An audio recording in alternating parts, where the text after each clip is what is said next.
நாட்டரசன்கோட்டை ஸ்ரீ கண்ணுடைய நாயகி அம்மன் திருக்கோவிலில் வைகாசி விசாக பெருவிழா 4ஆம் திருநாள் கண்ணுடைய நாயகி அம்மன் யானை வாகனத்தில் பவனி.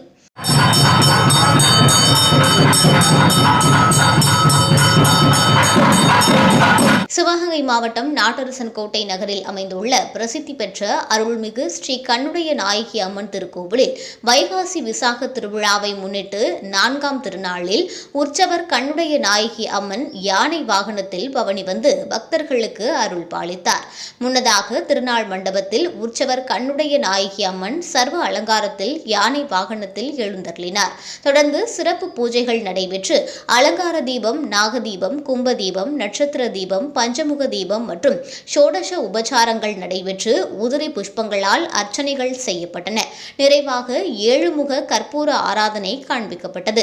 பின்னர் மங்கள வாத்தியங்கள் மற்றும் வான வெடிகளுடன் நகரின் முக்கிய வீதிகள் வழியாக திருவீதி உலா வந்து பக்தர்களுக்கு அருள் பாலித்தார்.